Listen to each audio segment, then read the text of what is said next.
আসসালামু আলাইকুম। আশা করি সবাই ভালো আছেন। আজকে আমি রান্না করব ডিম ভুনা। এটা আমার জামাইয়ের অনেক পছন্দের একটা রেসিপি।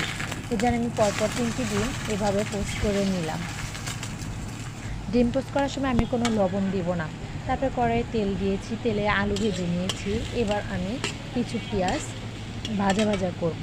পেঁয়াজটি ভাজা হয়ে গেলে আমি এতে আমার তৈরি মশলাটা দিয়ে দিব। যেটাতে রয়েছে এই মশলাটিতে রয়েছে ধনিয়া গুঁড়া, মরিচ গুঁড়া এবং হলুদ গুঁড়া। মশলাটি দেওয়ার পর আমি এতে লবণ দিয়েছি। তারপরে এটা হালকা নাড়াচাড়া দিয়ে আমি এতে তেজপাতা, দারচিনি এবং লবঙ্গ দিয়েছি। এটা ভালো করে কষানোর পর আমি এতে ভেজে রাখা আলুটি যোগ করব। তারপর আলু দিয়ে হালকা একটু নাড়াচাড়া দিয়ে দেব। আলু দেওয়ার পর আমি টমেটো দিয়ে দিয়েছি। টমেটো দিয়ে নাড়াচাড়া করার পর আমি এটা ঝোল দিয়ে দেব। ঝোলটা ফুটে গেলে আমি এতে আমার ভেজে রাখা ডিমগুলো দিয়ে দিব। তারপর আমি কিছু ধনিয়াপাতা কুচি দিয়ে দেব। এভাবে রান্না করে খেয়ে দেখবেন কেমন লাগে।